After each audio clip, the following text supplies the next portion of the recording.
본인이 마약 압수 현장에서 진두지휘까지 했던 이 사건을 갑자기 이렇게 브리핑도 맞고 수사를 방해하게 된 계기가 용산이 아니면 설명이 안 됩니다. 마약범들 일방적 진술만 있는 상황에서 바로 다다음 날인 압수수색 후에 브리핑을 한다는 것은 도저히 상식에 맞지 않았었어요. 그렇죠. 사소한 연락이라도 한 적이 있습니까? 제 직을 걸고 말씀드립니다. 전혀 없습니다. 김찬수 서장은 전담팀을 배신해서는 절대 안 되는 사람입니다. 제가 그 명령을 받아서 현장에 수행을 했는데 조직원들을 배신하고 제 등에 칼을 꼽은 사람입니다. 세관 마약 사건 수사 과정에서 외압이 있었다는 의혹과 관련해 국회에서 청문회가 열렸습니다. 당시 수사팀장은 용산이란 말을 들었다며 대통령실이 외압을 행사한 것이라 주장한 반면 수사를 지휘했던 인사들은 외압도 대통령실에 대한 언급도 없었다고 부인했습니다. 한민정 기자입니다. 청문회 시작부터 용산 언급을 두고 공방이 벌어졌습니다. 용산이 사건 내용을 알고 있다, 그리고 심각하게 보고 있다라고 말하거나 이런 유사한 내용을 말씀하신 적이 있습니까? 전혀 사실 무근입니다. 언론 브리핑을 연기하도록 지시한 것도 자체 판단이었다고 했습니다. 마약범들 일방적 진술만 있는 상황에서 바로 당일 아니 그 다다음 날인 9월 22일 날 압수수색 후에 브리핑을 한다는 것은 도저히 상식에 맞지 않았었어요. 그렇죠. 당시 지휘 라인에 있던 경찰 관계자 모두 정상적인 지시라고 강조했습니다. 브리핑 내용에서 그런 내용을 빼고 해야 네. 증거 인멸이나 도주의 우려를 방지할 수 있을 것 같습니다. 수사는 정상적으로 진행을 했습니다. 5차례에 걸쳐서 정상적으로 압수수색을 발부받아서 했고요. 국수본에서 한 번도 수사를 방해하거나 수사를 중지하라고 지시한 적이 없습니다. 외압 의혹을 제기한 백혜룡 경정은 반발했습니다. 본인이 마약 압수 현장에서 진두지휘까지 했던 이 사건을 수사를 방해하게 된 계기가 용산이 아니면 설명이 안 됩니다. 제가 그 명령을 받아서 현장에 수행을 했는데 조직원들을 배신하고 제 등에 칼을 꼽은 사람입니다. 이날 함께 증인으로 채택된 윤희근 전 경찰청장과 이종호 전 블랙펄 인베스트 대표 등은 청문회에 나오지 않았습니다. JTBC 한민정입니다. 용산에서 알고 있어서 심각하게 보고 있다. 그때는 김찬수 서장님이 저를 애틋하게 생각해서 충고하는 말이었어요. 백혜룡 경정은 분명 들었다고 하는데 그 말을 했다는 김찬수 서장은 한 적이 없다고 합니다. 둘 중 한 명은 거짓말을 하고 있다며 진실 공방이 오갔는데요. 세관 마약 수사 외압 의혹 세 줄로 요약하면 이렇습니다.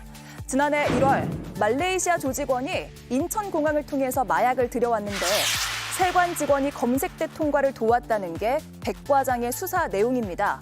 이걸 9월 11일 윗선에 보고를 했고 언론 브리핑을 진행하려고 했는데 경찰서장이 이를 만류하면서 용산 얘기를 꺼냈다는 거죠. 그리고 이후 지휘 라인에 있지도 않았던 조병로 경무관이 전화를 걸어서 수사 외압을 행사했다는 게 백 과장의 주장입니다. 그 수사팀을 누가 꾸렸습니까? 김찬수 서장이 꾸렸습니다. 저는 그 김찬수 서장의 명을 받고 그 명령을 수행한 사람이고요. 그 공을 배신하려면 어떤 의도가 있어야 될 거 아닙니까? 그게 바로 용산이라는 겁니다. 네, 김찬수 서장은 수사가 부족했기 때문에 언론 브리핑을 만류한 거라고 주장했고 용산 언급은 없었다고 했습니다. 하나의 말을 두고 엇갈린 두 사람, 어느 쪽이 진실일까를 두고 청문회가 뜨거웠습니다. 네, 이른바 마약 수사 외압 의혹 관련 청문회가 오늘 국회 행안위에서 열렸습니다. 청문회 장면 잠깐 보고 오겠습니다.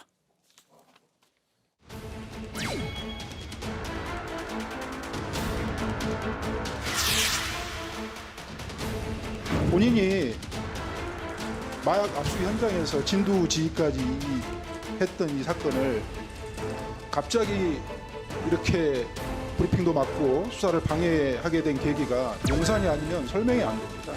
마약범들 일방적 진술만 있는 상황에서 바로 다다음 날인 압수수색 후에 브리핑을 한다는 것은 도저히 상식에 맞지 않았었어요. 그렇죠. 사소한 연락이라도 한 적이 있습니까? 제 직을 걸고 말씀드립니다. 전혀 없습니다. 김찬수 서장은 전담팀을 배신해서는 절대 안 되는 사람입니다. 제가 그 명령을 받아서 현장에 수행을 했는데 조직원들이 배신하고 제 등에 칼을 꼽은 사람입니다. 자, 진실 공방이 치열합니다. 김희정 의원님. 네. 이게 제2의 최상병 사건으로 지금 불리고 있는데 네. 그렇게 볼 수 있습니까? 왜냐하면 사건이 너무 판박입니다. 그 박정훈 대령이 지금 수사에서 완전히 배제되고 재판을 받고 있지 않습니까?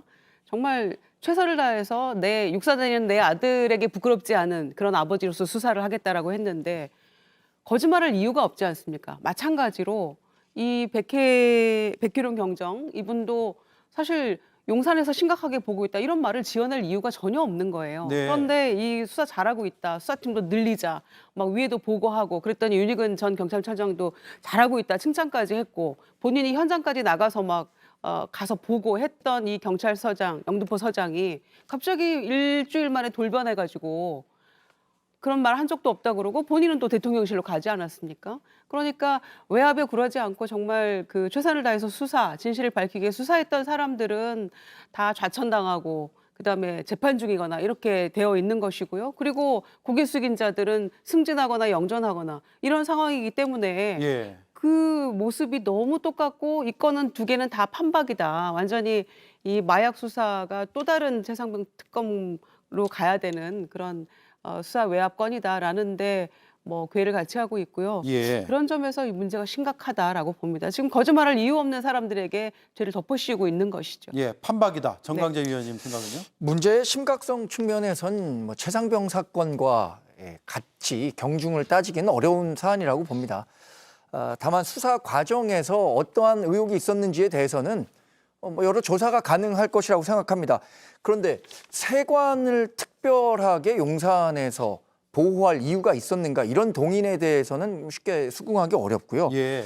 또 같은 정부기관 차원에서 단순히 뭐 업무를 좀 협조하는 차원에서도 이루어질 수도 있었기 때문에 이것을 제2의 최상병 사건이라고 이렇게 비유하는 것 자체는 동의하기 어렵습니다. 예. 김영현 의원님, 지금 도이치모터스의 이종호 씨가 여기도 등장을 하거든요. 이건 예, 예. 우연의 일치라고 봐야 될까요? 그러게 말입니다. 지금 이제 이종호 씨가 요즘은 갑자기 툭툭 지금 나오고 있단 말입니다. 이종호 씨 하면은 우리가 김건희 여사를 생각하지 않을 수가 없지 않습니까? 근데 이런 우연성 외에도 지금 우연성이 굉장히 많더라고요. 당시 영등포 경찰서장이 현재 대통령실의 행정관으로 근무하고 있다는 것. 네. 그다음에 그 세관 직원을 그 브리핑에서 삭제하라고 요구한 서울청 형사과정은 현재 영등포 서장으로 근무하고 있다는 것. 네. 그다음에 그 조병로 경무관에 대해서 경찰청장이 인사혁신처에 징계 회부를 했는데 불문으로 끝났다는 점. 네. 그리고 그 서울청이 사건 이관하라고 했다가 세관 직원 누락된 공보 브리핑이 있고 난 다음에는 다시 영등포서가 수사하라고 내려보냈다는지 이런 것들이 참 공교롭다는 생각이 들더라고요. 그래서 이것이 우연의 일치라고 보기에는 너무나 많은 것들이 겹친다. 네. 근데 금방 말씀하신 것처럼 그런 일을 무슨 정권의 명운을 걸 일이냐. 저도 그렇게 생각합니다. 그래서 처음에 저는 이 사건을 아마 경찰을 담당하는 비서관급 정도에서 만일에 용산이 관여가 돼 있다면 한 비서관급의 차원에서 이 일이 벌어졌던 것이 아닐까라는 네. 추측을 했는데요. 오늘 청문회에서 여당 의원들의 모습을 보니까 그게 아닐 수도 있겠다는 생각이 들더라고요. 여당 의원들이 이 사건을 왜 그렇게 그 경장을 공격을 해대는지 예. 그게 전 납득이 안 되고 그게 석연치 않고 제 의심이 이제 더 윗선이 아닌가라는 그 의심이 지금 오늘 청문회를 보고 굳어졌습니다. 예, 김성일 의원님. 네. 고발이 지금 된 상태잖아요. 네. 공수처가 수사를 하면 되는 건가요? 아니면 뭐 특검까지 더 가야 된다고 보세요? 일단은 공수처 수사해야죠. 여력의 문제는 아니고요. 의지의 문제라고 봅니다. 이 사건은 최상병 특검법, 최상병 사건의 축소판이라 불리는 이유가 7070으로 대통령실 전화 받고 이종섭 장관이 브리핑 멈추게 했죠. 근데 어쨌든 여기 지금 나오는 김찬수 행정관 역시 브리핑 연기 지시했지 않습니까? 예. 그리고 이종호라는 사람 또 나옵니다. 도이치모터스 주가 조작 사건을 했다는 이 사람 임성근 사당장 구명의 배후에 있다는 사람인데 여기서 지금 조병로 경무관이 수사 외압을 하는데 이 사람과의 인연이 또 있어요. 이쯤 되면은 다른 사람이 아니에요. 이종호에 대해서 우리 조사를 해야 된다. 이렇게 생각을 합니다. 예. 알겠습니다. 여기까지 듣죠. 네 분 말씀 고맙습니다.